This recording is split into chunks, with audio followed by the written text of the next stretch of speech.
नमस्कार मित्रांनो, आज आपण पाहणार आहोत 26 मार्च 2023 महाराष्ट्र सेट या परीक्षेमधील संशोधन अभियोग्यता रिसर्च ॲप्टिट्यूड या घटकावर विचारले गेलेले प्रश्न. प्रश्न क्रमांक 6. संशोधकाच्या ठायी टिंबटिंब असलीच किंवा असलेच पाहिजे. A researcher must have. पर्याय क्रमांक ए संशोधन अभिवृत्ती रिसर्च ॲप्टिट्यूड. पर्याय क्रमांक बी संशोधन अभियोग्यता रिसर्च ॲप्टिट्यूड. पर्याय क्रमांक सी संशोधनाबाबतची माहिती नॉलेज अबाउट रिसर्च. आणि पर्याय क्रमांक डी स्वतःच्या विषयावरील प्रभुत्व मास्टरी ओव्हर ओन सब्जेक्ट.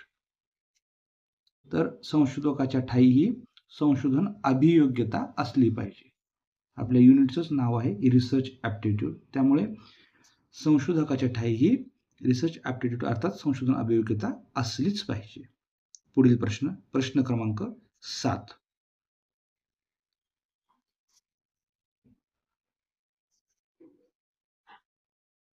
गुणात्मक संशोधनातील टिंबटिंबच्या नोंदी करणे यास टिपण काढणे मेमोईंग असे म्हणतात. Recording of dot dot in qualitative research is called as memoing. पर्याय क्रमांक ए चिंतनशील टिपा रिफ्लेक्टिव्ह नोट्स. पर्याय क्रमांक बी स्मरण टिपा मेमरी नोट्स. पर्याय क्रमांक सी आकलन टिपा अंडरस्टँडिंग नोट्स. आणि पर्याय क्रमांक डी संशोधन टिपा रिसर्च नोट्स. तर गुणात्मक संशोधनातील चिंतनशील टिपा रिफ्लेक्टिव्ह नोट्स च्या नोंदी करणे यास टिपण काढणे असे म्हणतात. पुढील प्रश्न. प्रश्न क्रमांक 8.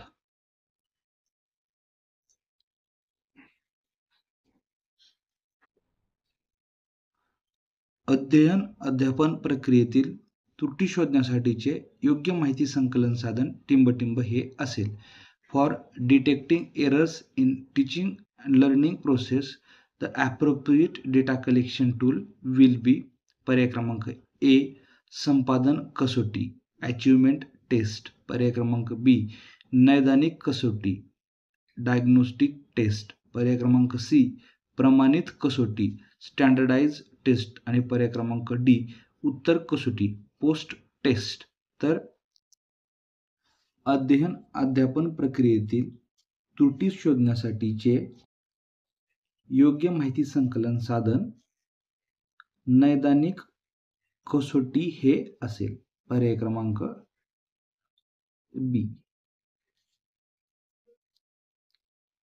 For detecting errors in teaching learning process, the appropriate data collection tools will be diagnostic test. पुढील प्रश्न. प्रश्न क्रमांक 9.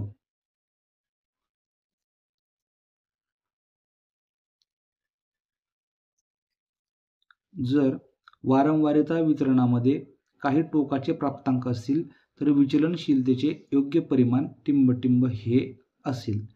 If a frequency distribution has some extreme scores, then appropriate measures of variability will be dot dot. पर्याय क्रमांक ए विस्तार range. पर्याय क्रमांक बी चतुर्थक विचलन क्वार्टाइल डेविएशन. पर्याय क्रमांक सी सरासरी विचलन ॲव्हरेज डेविएशन.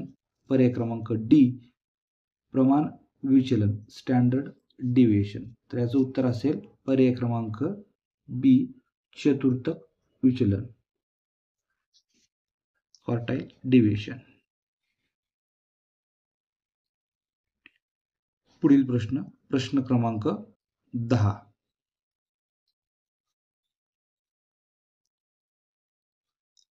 संशोधन पत्रिकेचे रिसर्च जर्नल मानक मूल्य टिंबटिंबवर ठरते. अ standard of research journal is decided on dot dot. पर्याय क्रमांक ए प्रकाशक पब्लिशर. पर्याय क्रमांक 2 इम्पॅक्ट फॅक्टर. पर्याय क्रमांक सी सायटेशन इंडेक्स. आणि पर्याय क्रमांक डी जर्नलची छपाई प्रिंटिंग ऑफ द जर्नल. तर एखाद्या संशोधन पत्रिकेचे मानक मूल्य हे त्याच्या इम्पॅक्ट फॅक्टरवरती अवलंबून असते.